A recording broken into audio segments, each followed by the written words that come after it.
Welcome. Here we are again, Lost in Translations, episode, I think it's 9, whatever it may be.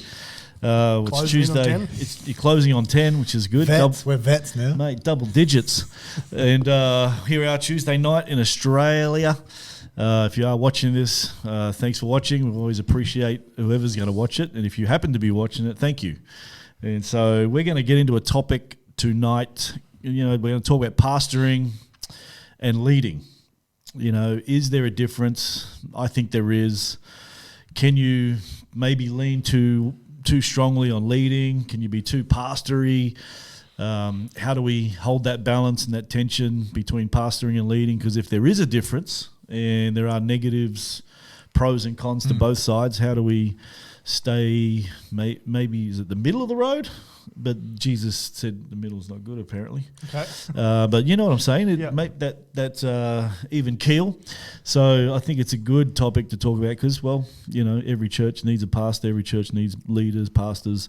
And so that whole idea and dynamic of how do we juggle and how do we navigate that? Because I think pastoring is in some ways nurturing and leading is exactly that. You know, leading. I think people like nurturing. They like to be nurtured. I don't necessarily think people like to be led. And so, you know, even that just simple thought there is, there's tension with that. So thoughts, boys? Any, many, miny, mo? You reckon people would rather lead than be led? Do I think people would rather lead than be led? I would say yes to that. Naturally. Yeah, definitely.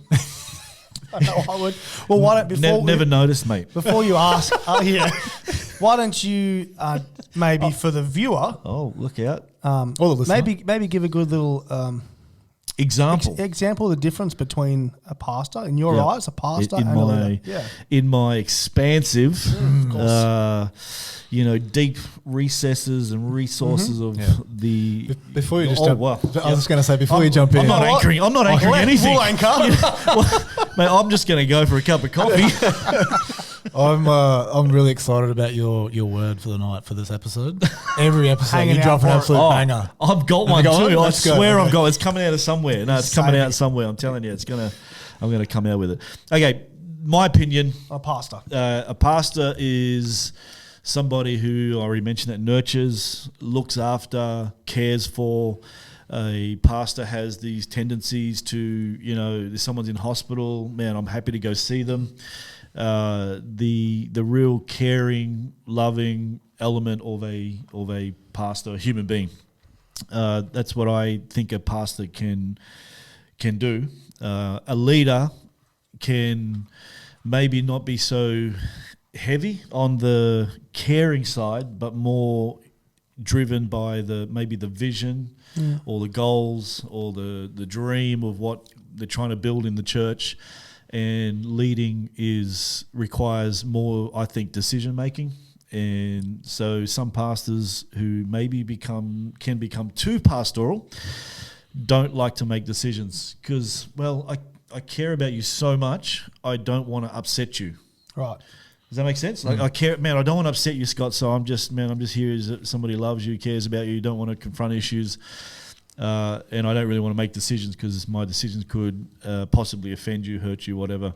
But then on the other side of that equation, a leader sometimes lacks that. I don't care about you at all. Yeah, I have little concern about what you think and what you may be going through, whatever. I'm just here's my vision, this is where I'm going, these are the decisions I'm making, get on board. If you don't like it, then get on another train.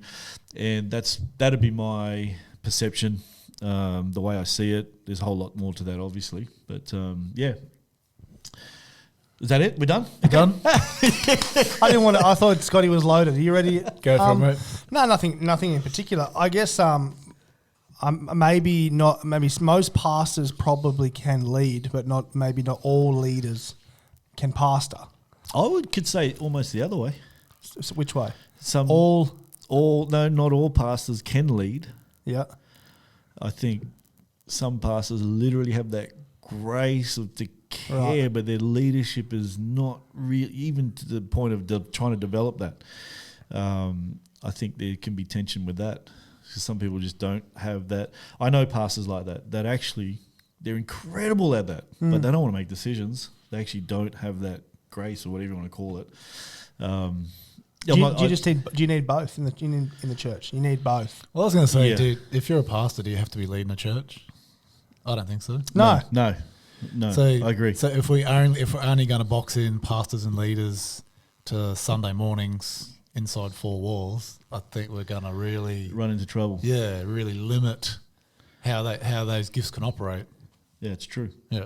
So I don't think you have to be you don't have to be a pastor to be the pastor. Is it? Yeah. Yeah. But go on with your thought anyway. You were talking about most pastors can lead. But I'm only going on what I've seen. I guess I would say there's more leaders than pastors. When I look around, I see more people who are capable of leading. Yeah. But not a lot of them are capable of pastoring. But the pastors that I do see, most of them, from what I see, are capable of leading. Yep. But they're not always. But I don't know where I was going with it. But my thought is, in a church, you obviously need the pastoral side of things, and then for your church to continue not to just grow, but to continue to function, you probably need strong leadership as well. Yes. So what we see a lot though, that's the same person, and so they don't always do both well. Yep. Normally, one gives way. And sort of in a small church, you'd probably normally see the leadership is secondary. In a big church, the leadership is number one and the pastoring is secondary. So that's kind of just what I see. Yeah, I'd agree. So we're going into more the pastorpreneur side of things. Yeah. Yeah, where the emphasis, because I reckon you see more pastor teachers. If we're talking about the fivefold ministry, like if we're when it talks about the fivefold ministry, shepherding and then teaching, prophetic, etc., I reckon you see more of that gift combination of a pastor. Yes. They're generally able to teach, so they can get up on a platform or they can give a sermon and be able to expand on the word and encourage and do all those things. I reckon, over the last however many years that sort of definition of a pastor has sort of morphed more into someone of that CEO model where I've got the vision, I know where to go, and I know how to get us there, and I just need people around me to help me achieve that. So the emphasis on the teaching and the pastoral side drops off because it has to drop off, otherwise the vision doesn't get carried out. So more of a I agree. I feel like in the church we have more of a CEO type model, and maybe the strategies and systems from a corporate setting has been dragged into the church, which I don't think's always healthy. I think there's elements of that that's great. Well, actually, let me go to the notes. Bang. Go for it. Do you do notes? Well, I thought. Well, I like just we don't just get up here and wing it, mate. Come on, mate. We put some work into this. Abundance of the heart. Wow. And I wrote here, Jesus pointed his disciples. He pointed the disciples to leaders in the world and told them, "It shall not be so among you." This is in Matthew 20, verse 26. So there's a good question: where do we draw our attitudes when it comes to leadership practices? Because from the world, do we draw it from the world or from the kingdom? Because Jesus said it shall not be so among you. In other words, he was pointing to the way that the Pharisees and the Sadducees and the people in the world led and said, don't you lord it over people. Yep. Don't take that system and implement it. That's not what I'm asking you to do. So there's a challenge there, I think, we're in the 21st century? I don't even know. We're in 2021, I know that. But in our generation today, I think it's intriguing because I feel like we do drag a lot of what Jesus said not to. Yes. Not so clean cut as in don't take the model of Apple and because it wasn't around. So it's not as clear as that, but he does point the disciples to this and said that's not how you're meant to do it. Yeah. And it can be challenging, I think, because pastors, leaders drag those systems and principles and methods into the church. Well, I think. Oh, sorry. Yes, go again. I was going to say I feel like you spoke about a lot of the CEO type model and practices being brought into the church take your eyes off what those two sort of giftings really are. I think it's what once where like our focus is on counting, so counting our numbers, counting the all the things that make us bigger and the way we measure things. I've read this in the past, and I went back and read it again this week. The word leadership, they've traced it all the way back to the beginnings. So I can't remember what they say, that the beginnings of sort of European English language. Like if you go right back, it comes from a word called leat, or Leith, and it literally means to go forth and die. Leadership. So one person modelled that to a T.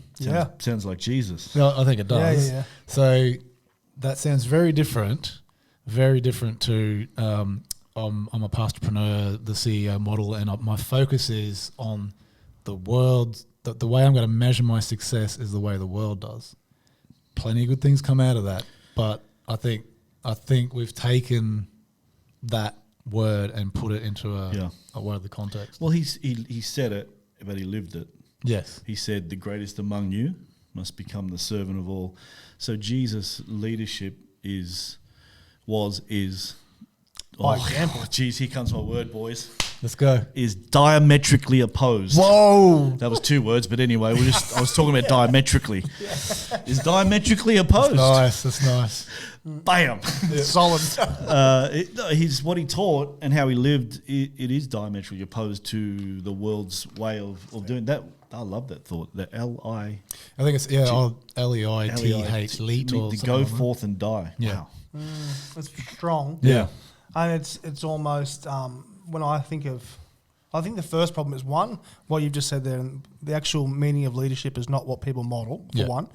The second part is people coming into, if we're talking in church context, which we are now, the second part is a person comes in and they're basically given 2 lanes. They want to be in ministry.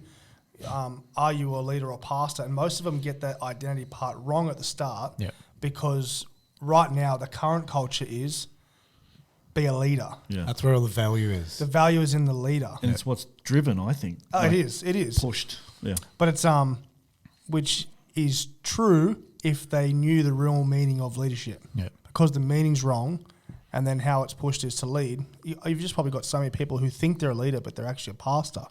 How many pastors do you see with the name they're a pastor, but they're just like a cutthroat leader, which is not a bad thing, but they're painted. There's also this pressure to pastor, and they actually don't know how to do it. Yeah. They generally don't love people. So a good thing to identify is, what's your default? What would you say? What's your default? If you got pushed either way, is your default to pastor and love on people, or is it to lead people? Still love. It's not These days, it would be to pastor. Yeah. Back in the day, it was to lead, and I did that. Yeah. Probably to the nth degree. Is that based on ambition? Yeah, 100%. Yeah. So I was all about the leading, because that was what we were just talking about, what was presented. And I don't think anybody did this with an evil intention. Oh, absolutely not. Right, this is what we're going to do. Let's build some leaders. Yeah. I just think it was the culture and the mindset. And so It still very much is. Yeah. Yeah. And I grew up observing that and thinking, man, that's what you do. I want to be the guy that's, calling the shots here. How do I get to that? How do I get to that situation? So, yeah, it was definitely ambition. It was pride. There was arrogance. It was full of all of that. But it was easy to hide. I think now I turned 45 in July the 12th. Mm-hmm. If you happen to be watching out there somewhere in cyberspace, July the 12th. Send a Rolex, touch the screen, and you will be blessed. Well, can we edit that out? It's too late. That was a joke. Relax. Don't send anything. Oh, if you can, if you want, whatever. Jeez, I've lost my train of thought. So, I was all about that whole, I was like, man, how do I, but I realize now, like, I guess it's come out of the more I know Christ, his nature, his character, it has changed me to realize, I've got to make sure I'm pastoring, but lead, all good, lead, but just don't go, one way. Because I think they both have downsides. Yeah. If you're too pastoral, you never get anything done. I think the best leaders are the ones who have a strong conviction on how to pastor or to love people. They make the best leaders Yeah. if they have the ability to lead. Yep. You know what I mean? Because I feel like I'm a bit of a mix. Like, I was only talking to the other day with them I naturally find it easy to lead, I don't look at it as a super gifted thing, and I just find it easy to be able to talk to people and lead an environment. But my default is my weak point in leadership is I would much rather love on someone, even when I probably should be, when you have the hard conversations as leaders, I don't reckon I'm the best at that. Yeah. I am very good at doing it up. You know what I mean? I'm really good at doing it up. Yeah. I'm not good at doing it down though. So then that doesn't make it any better or worse. But Yeah. I find it easier to the person above me go, hey, I reckon this is off or whatever. And I could be wrong, right? But I find it easier if I'm wrong to do it. Yeah. If I know I'm 100% right on the person who I'm leading, who maybe looks as me for leadership, I find it harder to probably call them up on something that's a hard thing to call them up on. Not the easy stuff, but something that's brutal. So, Just tell them Yeah. it wasn't good. It just wasn't good. yeah, that was not good. But he's a gifted leader. Good times. I'm just reminding you have to go back and watch episode 2 for that, whatever it was. Twitching. I still haven't got over it. Yes. No, I think it's true. I agree. The dynamic of leading is it's very necessary. I think we need that in the church, but we can't throw out the pastoring element. 'Cause Absolutely, yeah. You got to have them both really. I think they got to be blended, and there's times where we should. And I don't think we're talking about the guy at the top either. I think everybody's got to lead. Everyone's got to pastor somebody. So just to make sure we're clear on that, but I think we've got to keep those two things in close tension and working them both together and understanding some situations require leadership, like I'm going to make a decision. Other situations require, man, this guy just needs some... Absolutely. What is it? TLC, tender loving care. They need that right now. They don't need me to hammer them. And that is I think that's a tough gig because I've got that wrong so many times where I've just bull at a gate, hammered somebody that needed some pastoring, and then over here I should have led, but I'm too busy trying to make everyone happy. So getting those balances, I think, is a really important thing. Yeah. Because what we're trying to do is help people. Yeah. So if our Lost in Translation's definition of a pastor is a shepherd, someone who cares. Yeah. What are we saying our definition of a leader is? I think it's someone, in the Christian sense, it's like leading by example. Yeah. So if you're in a Christian sense, we should be living to imitate Christ. Our day-to-day should be, how can I become a better son? Forget leadership, it should be about sonship. If you can nail sonship, you're going to fundamentally be a better leader. Yeah. And I always say that the more you know Jesus, you will be a better leader. Yeah.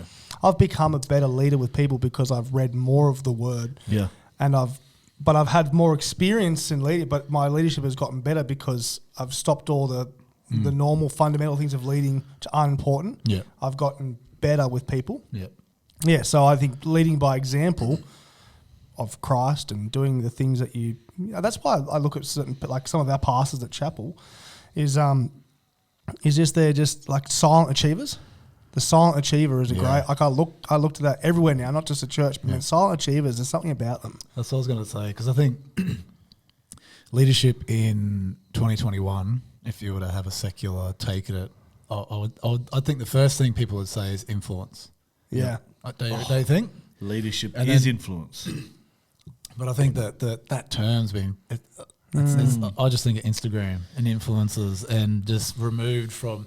I love what you just said then about the hidden part of leadership, because I think a big part of leadership is the hidden side of, I'm doing something here that no one's ever going to see.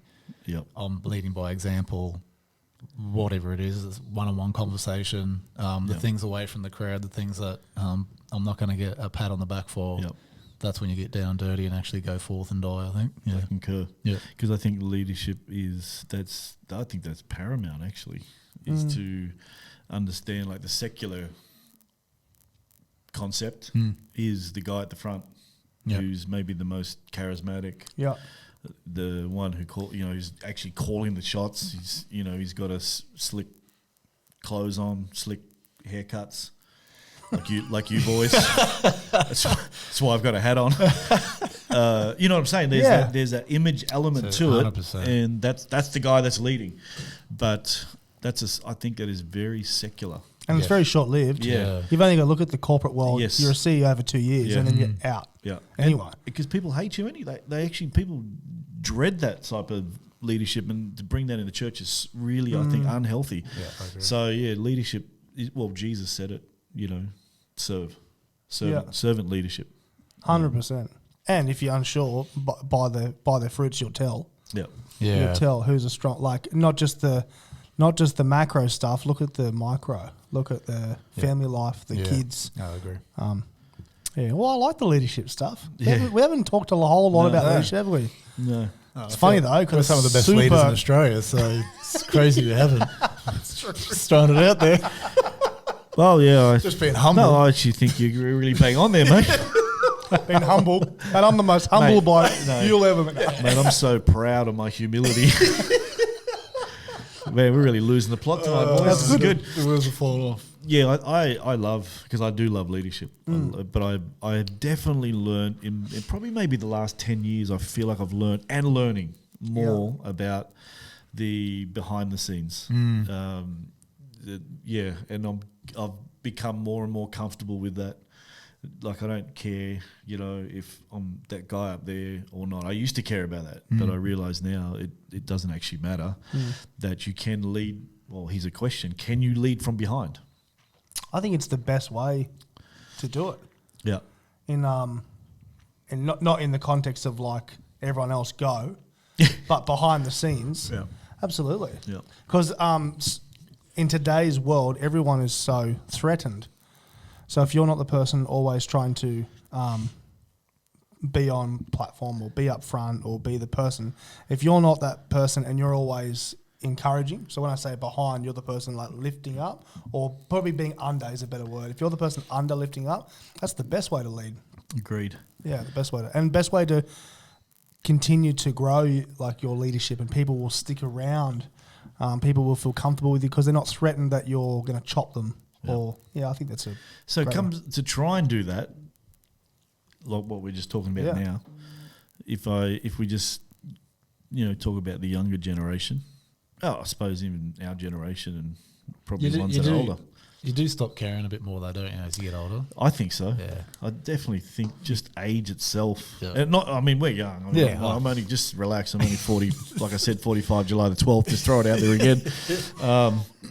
But yeah, I do. But I think to find that, there has to be a real security in Identity. Who, Come an back to identity. thing, And who God has called you and graced you. Otherwise, I think in the church, definitely, we will just try and, especially the younger generation coming up, will just be chomping at the bit to try and get the next gig, the next thing, because that's where their identity's been derived. Man, is that right? I'm deriving my identity from that, and it's a really unhealthy place. But that is a huge one that we haven't talked a lot about. Probably the best leaders as well are the ones who know who they are. Yeah. Agreed. Completely. We've spoken about before, the lack of insecurities. But I see insecurities in someone. It's not someone I'm going to be looking to for leadership or wisdom, because strong insecurities come out. Yep. And they normally they normally spew all over the person, and like it leaves a bitter taste in your mouth.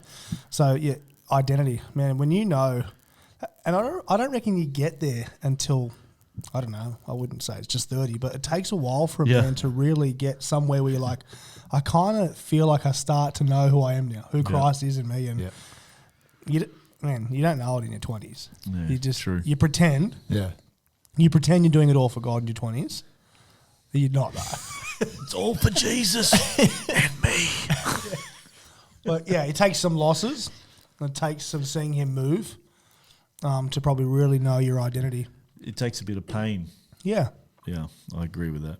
Definitely. All good leaders have some scars there, don't they? Don't trust somebody without a limp. Was it Jacob that wrestled God? Yeah. And God clipped him, It's true. and you walk with a limp. I was getting funny. I was so bit My back. Guys, I came in on a walking stick. I don't know if you saw. So what were you saying about the younger generation? About some practical things? Yeah, just trying to, I guess, help, because I think there is a generation that is seeing what is the norm now, and I am talking now. I'm just going to be blunt. I'm talking about the Hillsongs of this world, and I love Hillsong. Have a lot of close friends, so don't attack me. Yeah. Any other church you want to put in that category, and we're looking at the glamour of it, and young people are coming up and quite enamored by all of the stuff and what they see, and they're watching these dudes, these women, whoever, they're flying around the world, not so much now because of COVID, but they're, it looks glamorous, it looks incredible, looks amazing, but they're not aware of the price they paid behind that. And I think trying to help this generation realize, man, don't get too caught up in this whole leadery thing. Like, love people, pastor them, care about that person in front of you, and find out your identity. I don't think you have to wait until older. I'm not sure. Yeah, I'm just trying to wrestle that one out. I think it just takes time. Yeah, with maturity for guys. I'm sure there's lots that get it younger. I just know for me, it just took me at least my 30 to 30 something. I didn't find Christ till 27, and then massive change from 27 to 30. But even now, this 34 now, from 30 to 34, personality wise, has changed a lot. Yeah. Not as quick on the offensive. Probably defending yourself. Not as quick on the offensive. Not as quick to to defend in my when you know who you are. Yeah. When you feel like, when you know your calling, you don't feel threatened. You don't feel like you have to hold on to it too tightly. And that's probably good advice for young people. Is first of all, let's let a little grow on the gear section. Should we go there? Can we bang it out? We need one. Oh, just the word leadership. It is full. Just the word leadership. Like, it's so saturated, right? With everyone teaches on leadership. Everyone's a leadership expert. There's 1,000 books. Oh, it's a $1 billion industry. No, it's 1,000 books on it. Yeah. I've written one. Of course you have. In your 20s.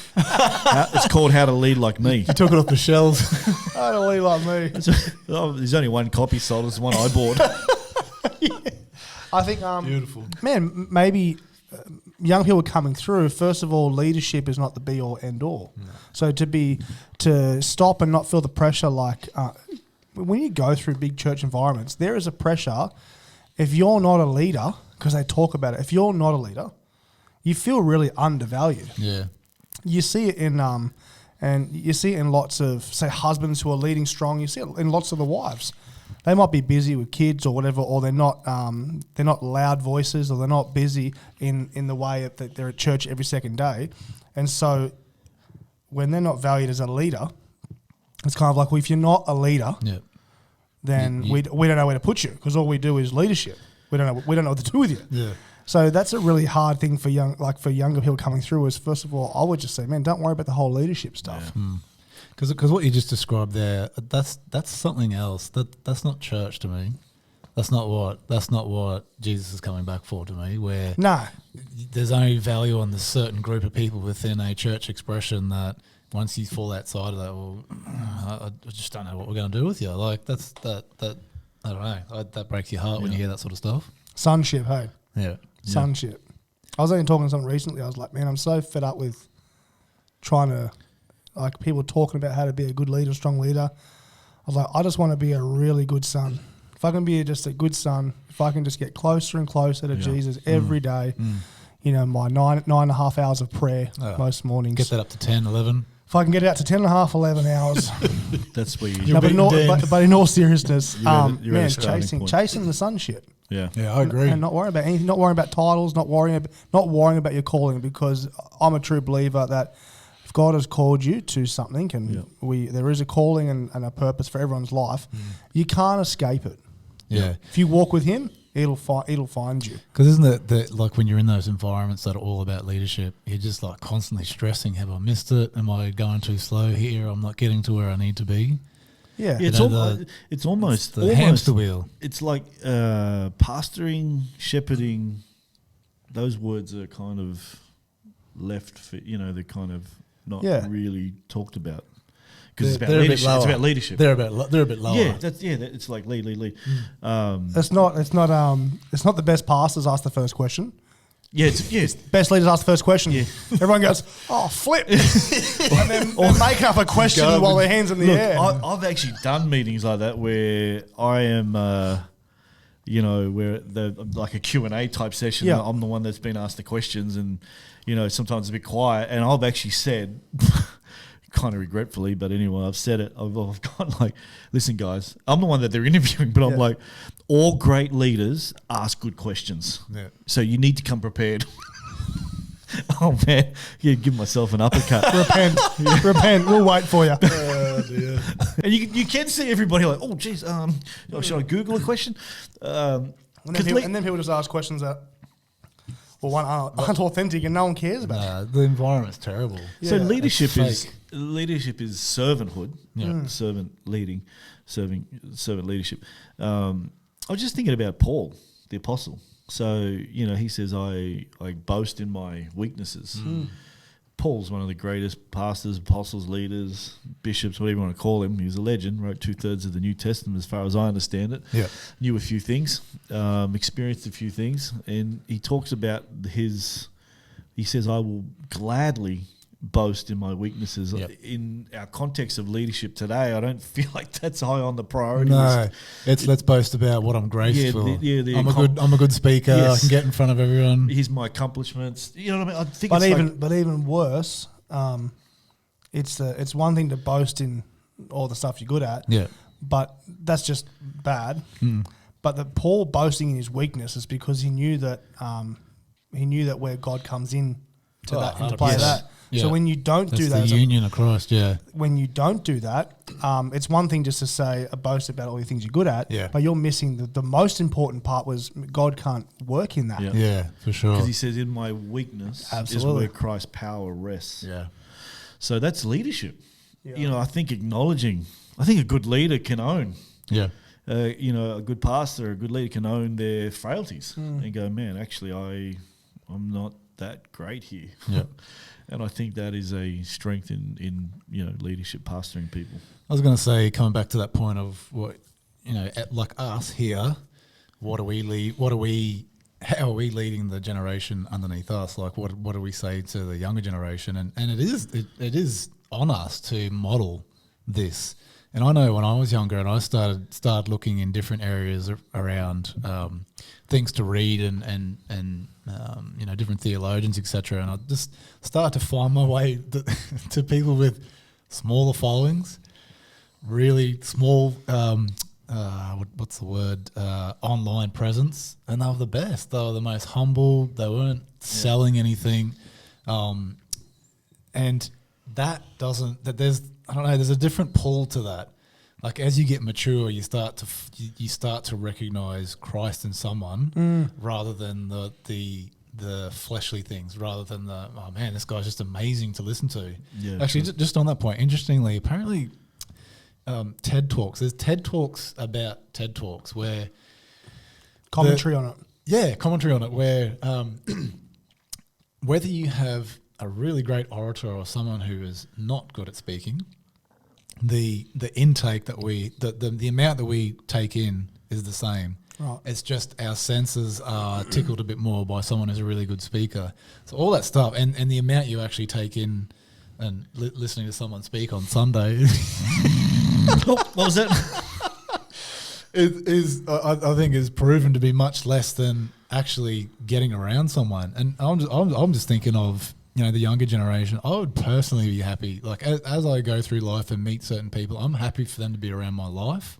I feel that's the greatest thing I can give away is my actual life. And I think Paul spoke about this, that I've just had a total mind blank of he's talking about him pouring himself out. I'll be spent. Oh, yeah, 2 Corinthians. I will gladly spend myself for you. Yeah, and be spent. And be spent, yeah. You love me the less for it. Yes. Because that's what Christ did. So I'm looking at Christ. I'm looking at his example. He poured himself out for me. That's what I've got to do to the person behind us, to the generation that are following us. And I think the only way to do that is to give away the most precious thing we have, which is time and getting close to me to see my warts and the things that I do wrong and right, and how I live my life, how I treat my wife, how what I'm like around my kids, all the other stuff, like, I can go and listen to someone and then spurt that back out to the next person. When you get around someone's life, you really, that's the fruit, isn't it? Yeah. Or getting around the fruit Yeah. is a good, because then you can see if it's good fruit or Yeah. it's get him close enough they can, like you said, see the relationships close to you. And that's where a lot of leaders will get the hierarchy so people don't get close to them. Yeah. So that's pastoring, what you're talking about. Absolutely. Yeah. So how many people would go to churches and have never been around their pastor's house? I can tell you, like, I've had a lot of people come to my house Yeah. from. It's just So they're not your pastor. To help him clean. Listen, I was To getting there babysit? to babysit, clean my toilet, It's vacuum my floor. No, Discipleship. no, I have had people, quite a few people come around the last few years, and they've always. literally said, Yeah. "We can't believe we're in your lounge room." Yeah. And I'll go to Marsha's house, and they go, "Man, yeah, the last week we were over his house," and it's just weird. That's a weird thing to Yeah. me, and I get it, man. I don't want everybody at my house all day, every day. What's your address again? Yeah. I'm just trying. I was literally trying to remember your address. Let's get blotted out. Q1. I live at the top of Q1. Q- but anyway, whatever. Yeah. Just right to the top. Well, we should be podcasting from there. We don't need the green screen, mate. I went to a green screen. That's real. This is legit. What green screen? What are you Sorry. talking about? My See, bad. yeah. Well, geez, I'll give myself He another blew uppercut. it. He blew it. He blew it. He blew it. There you go. But, if you haven't been around your pastor's house, they're not your pastor, really, are they? Yeah. Oh, I've got a question. well, there's that. an argument with that because if you get a big church, you can't have everyone over. Well, you can't. Well, then you're logic. leading. Then you're leading. That's fine. You lead. Yeah. You could. Yeah. So say that again. Why do you say that? Well, I just think the whole thing about pastoring is you're shepherding. We spoke about this. Was it last week or the week before? Where you get shepherding, you can smell the sheep Yeah. on them. They have their hands dirty. That gift, you have to be around people and in their lives to pastor Right. someone. Yeah. But can you just pastor someone from a stage every Sunday? No. Yeah. No. Okay. I think a stage is where you get to have fun as a pastor preacher. Yeah. The stage is kind of the fun part. Yeah. I think the ministry side the of grind. is Monday to Saturday. Honestly, I agree. I literally see it like that. For me, preaching is incredible honor, incredible privilege, something I deeply regard in my life. But it's a tiny slither of pastoring. Yeah. There's most of it's done Monday to Saturday. Yeah. It's not done on a Sunday at all. And that's why all the young people coming in that see the shot with the hand from Sunday's message don't have no idea about the other 6 days where the hands are getting dirty. Yeah. Yeah. Yeah, true. It's the projection of the highlight reel. Yeah, it's Yeah. true.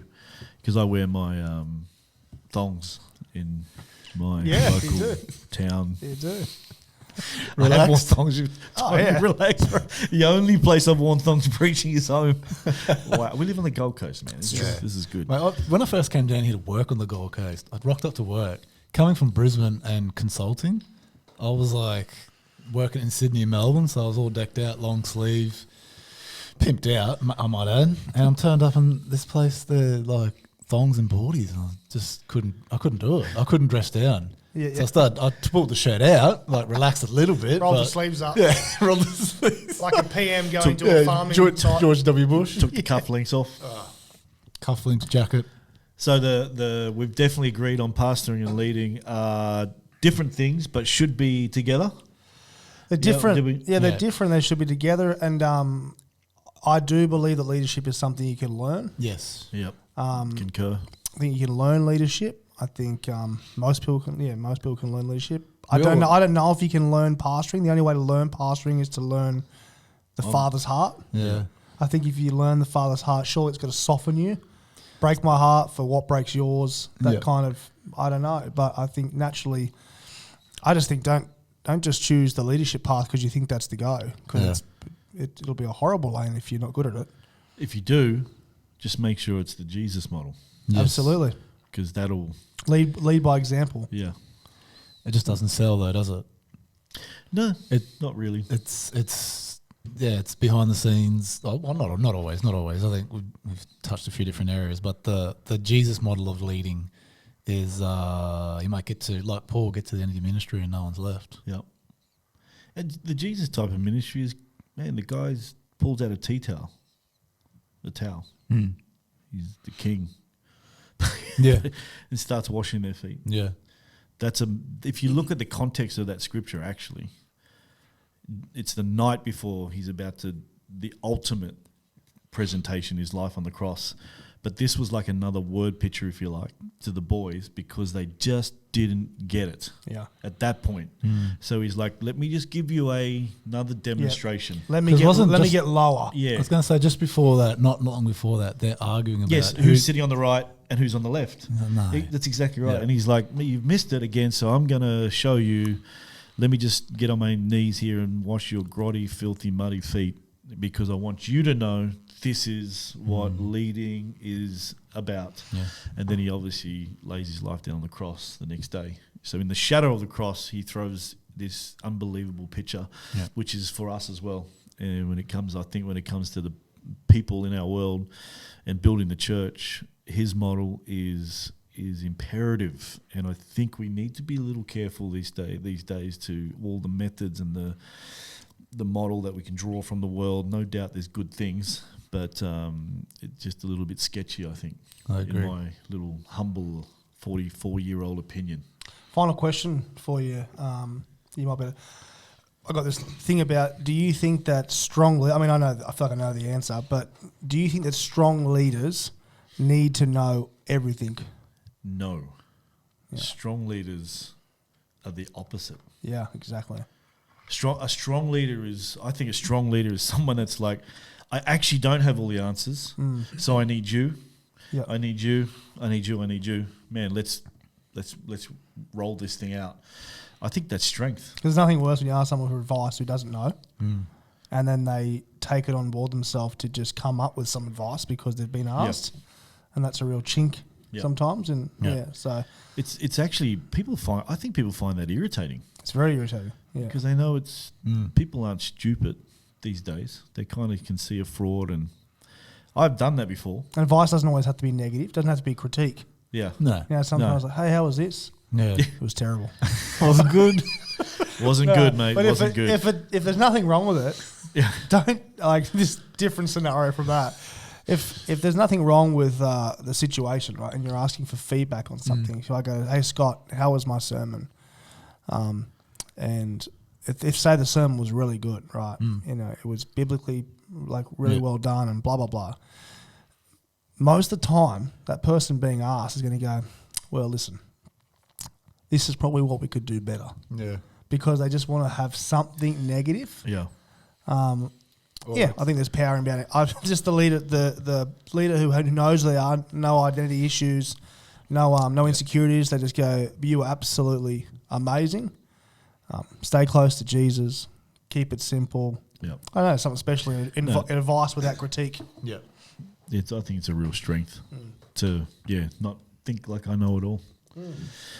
It's freeing too. That is actually really freeing to go, I don't need to have all the answers. So it's all Except good. in marriage. I know everything. I know everything. That has always been the case for you, that is. I know. Because if my wife happens to watch this later, Right at the end too. good, we can That doesn't delete mean I actually know. I just say that I know everything. Well, there you go. Hey, listen, if you've stuck, well, can we edit this? No editing. We don't edit. Well, we never edit, do we? We don't edit. Man, this is real backward image. The back image is perfect. Yeah. Listen, if you have watched this far, thank you. Push, I don't know, whatever button it buttons. is, subscribe, whatever, like. Send this episode to your pastors. Yes. To your Send it leaders. Actually, don't do that. We might get some kickback. Get it out there. That's all right. That's all part of it. Send it. Do it. Full send it. Send it. Thanks. Hey, listen, God bless you. Ciao. Thank you.